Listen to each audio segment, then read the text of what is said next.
Listen, I need a favor. From me? Yes, from you. Oh, well, let me get out my list. Okay, I'll write this favor down right under the one that says, gave me life. Look, I may have a thing Friday, which would mean that I would need to get out of Friday night dinner. A thing? I was wondering if you could cover for me? What kind of a thing? A man thing? Possibly a man thing. Okay, spill. Who is he? Possibly a man thing. Possibly a man thing. Possibly a man thing. Possibly a man thing.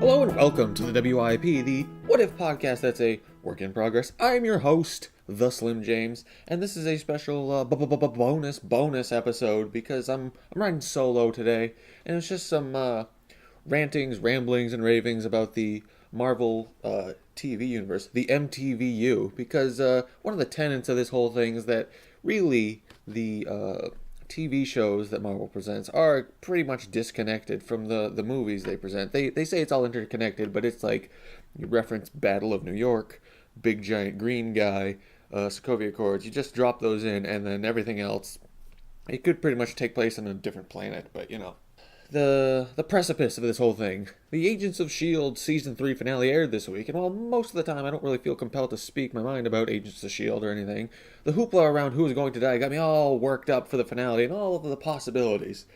Then it was Lincoln. When they first teased, someone is definitely going to die, my first thought was Lincoln, because he was new to the team and his death would give Skye some sort of angst for next season, and Agents of S.H.I.E.L.D. is all about that Daisy Skye. That, or it'd be Yo-Yo that died, because once again, the main character of the S.H.I.E.L.D. can't possibly die. They just bring in tertiary characters to stack up the body count, without having to worry about changing the show dynamic at all.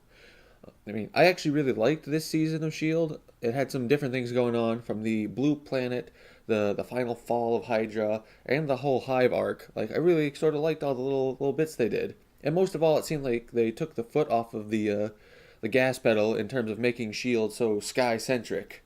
All of Season 2 was about her discovering her Inhuman identity, but the Secret Warriors thing they were teasing never really got off the ground too much, and she was less prominent until, like the end of the season. But that all slingshotted back in a big way after Daisy goes rogue after a flash forward at the end of Season 3, with S.H.I.E.L.D. being tasked to take her in as the arc that'll probably be the first half of the next season.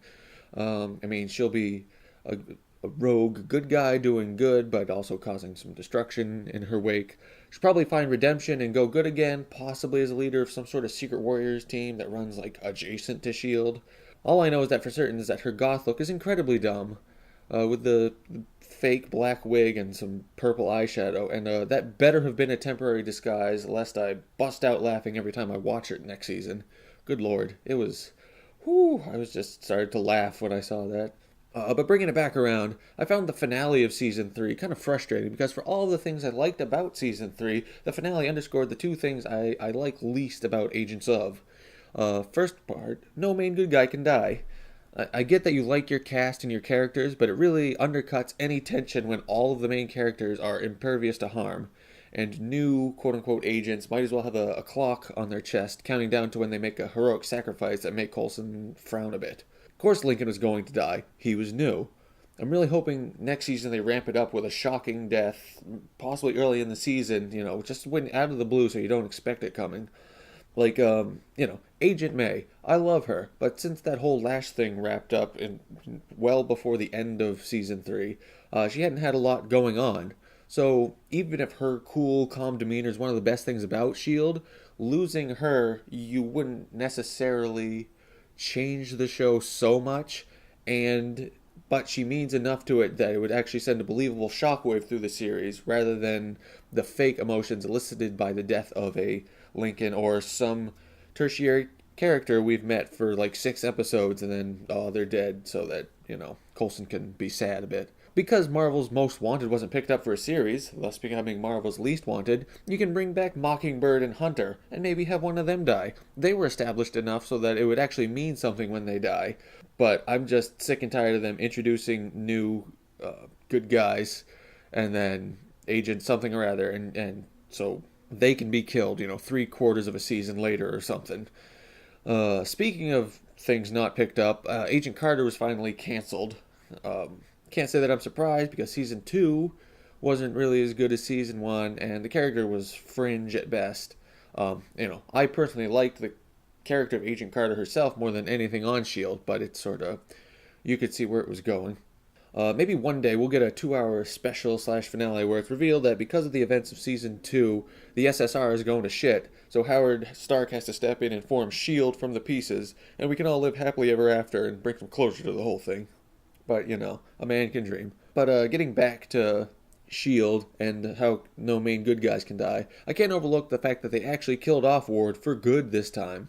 However, this sort of lacked the emotional punch of losing a real main character because Ward wasn't actually Ward for half a season. He became the big bad, the main villain, so you knew his time was limited. I'm just glad they didn't do the cheap out way and somehow have him miraculously survive Hive's possession, infection, and sort of centrifuge him out. And oh man, Ward's back, but Hive is destroyed. I'm glad they at least just went full bore and killed him off. And so the other thing I don't like about Agents of S.H.I.E.L.D.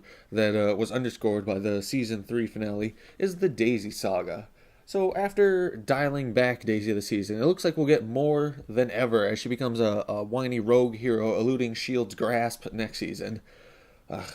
Despite the fact that Marvel desperately wanted this show to be the Ballad of Skye and made her the John Cena of the MCU, or MTVU, I consistently find her parts the least interesting. It's grating because there were points at the end of this season where the other agents were just sitting around talking about how great Daisy is and how she has to be saved at all costs. Yet they were also willing to just blow Lincoln up if he looked at them funny, just strapping on his murder bomb vest. But everything has to cease so we can try to rescue Skye. And they're just talking, oh, she's amazing, Skye. And for all the talk about how strong and awesome Daisy Skye is, her character is always whining and crying and moping about her identity. At some point, you just need to act like you've been there before and step up. We've seen like Fitz and Simmons sort of, go from timid nerds to stepping up in the field here and there, and pretty much every other character has some balls, but she just can't stop crying and just lamenting her identity, and it just gets a bit much.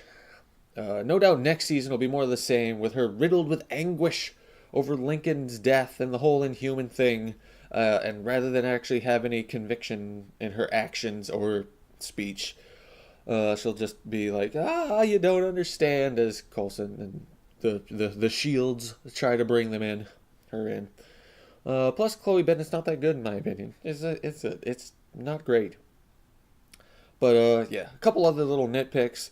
After a little reveal of an energy shield in Coulson's robot arm, he doesn't use it at all during the big climactic finale. Climactic. Come on!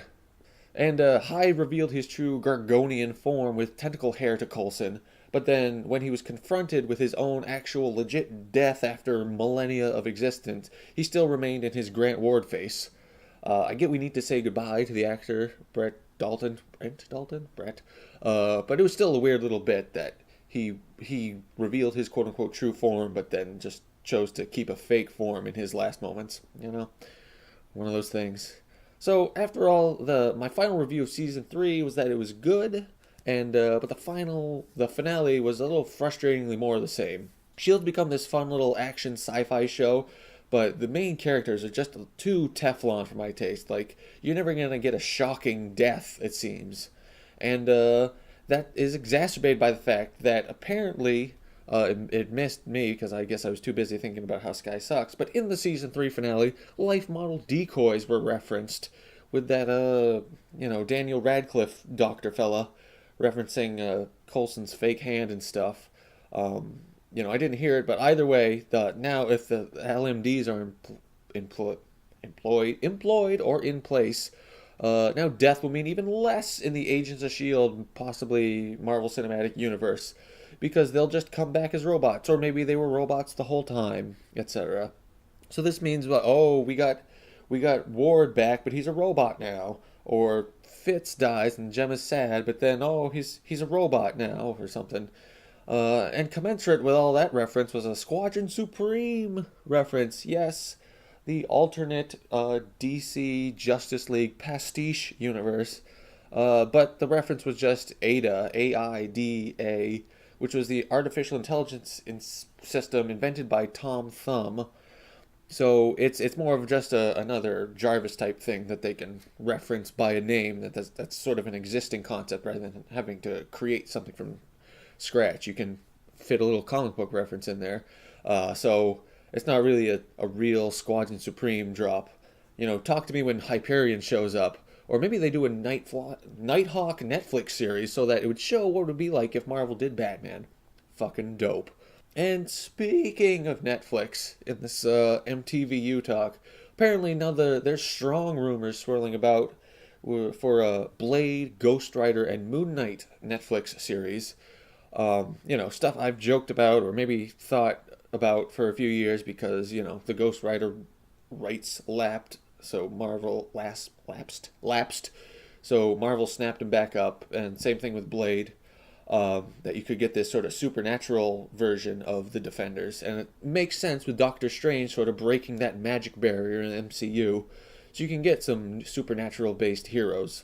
That'll be a good change of pace from the current Defenders focused Netflix series, which are very street level and jammed into New York. These can go anywhere and do a lot more different things than just street punks, and hopefully we won't get Ghost Rider fighting throngs of nameless ninjas. I can only hope that Man-Thing finally shows up, considering his girlfriend was part of Iron Man 3, and he was name-dropped in Agents of S.H.I.E.L.D. by Smulders herself. Where is this fridge? What was in there? Who or what is a Man-Thing? I swear I need a cocktail and a lobotomy.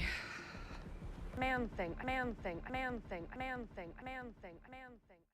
Make my Man-Thing real. Or the Black Knight. Come on, just drop him in there. He's got to be somewhere. We can reference the Ebony Blade. Something. Give me something. A man can dream. A man can dream. And one last little bit. In that article about the Netflix series, it was referenced that Chloe Bennett, Skye Daisy herself, was complaining about how Agents of S.H.I.E.L.D. isn't really mentioned at all by the movies. The point is valid. In Civil War, Thunderbolt Ross complains about the Avengers' activities in New York, Sokovia, and a bunch of others, but there's no mention of, vigilantes in New York, i.e. Daredevil, at all in Netflix, or uncontrolled Inhumans running around in Agents of S.H.I.E.L.D. Those would be two big issues that sort of seemed like they were fitting with the whole Civil War theme, but I was a little sad that they weren't even just mentioned in passing as more of the reasons why superheroes need to be registered. The registration of Inhumans was brought back on Agents of S.H.I.E.L.D. right after Civil War premiered, but the fact that it wasn't mentioned at all that there are these uncontrolled Inhumans popping up all over the globe was a little bit of a miss. I guess the rationale would be that the movies are seen by a much broader audience, so references to things like that might go over people's heads, and the lead time of the movies prevents specific references, but it seems like a couple of lines of dialogue would have made the whole interconnected cinematic universe. Right now it rings a bit hollow, and it would make it more true if, the basic theme of Daredevil, vigilantes running around New York, and the basic thing that could be referenced about Agents of S.H.I.E.L.D. that Inhumans exist, because that was the end of season 2, that, you just throw in a couple lines referencing that, and suddenly it just feels like when you're watching all of this that it's all part of one big story. Iron Man is talking to a young Peter Parker, and, he's in New York, and Spider-Man's a vigilante in New York. But maybe Tony Stark mentions he can't ask Daredevil for help because he's kind of a jerk, or doesn't seem like the type who would want to help him out. Or because he wants Spider-Man because his web spinners are dope, but, Daredevil just punches people a lot, so he's not really of any use to him. Something, anything, to help sort of tie it all together. So there is a valid point. That being said, I hope Chloe Bennett's complaints about how Marvel doesn't seem to, quote-unquote, care about Agents of S.H.I.E.L.D. helps get Skye bumped down in importance, buried, as they might say in wrestling terminology. A man can dream. A man can dream. So, that's my current thoughts on the whole MTVU thing, so let me know what you think in the comments or on Twitter at the Slim James, etc. In closing, let me remind you that the What If podcast is available in myriad media. Audio is available on iTunes and Stitcher, maybe something called Blubrry, a little bit on SoundCloud, but the accounts on there are expensive, so only a little bit at a time. Videos of the podcast are available on YouTube, and some on Vimeo. There's also a related Tumblr at whatifcolors.tumblr.com, and all of this is visible at theslimjames.com/WIP. So go out there and find us, and don't spend the rest of your life asking, what if?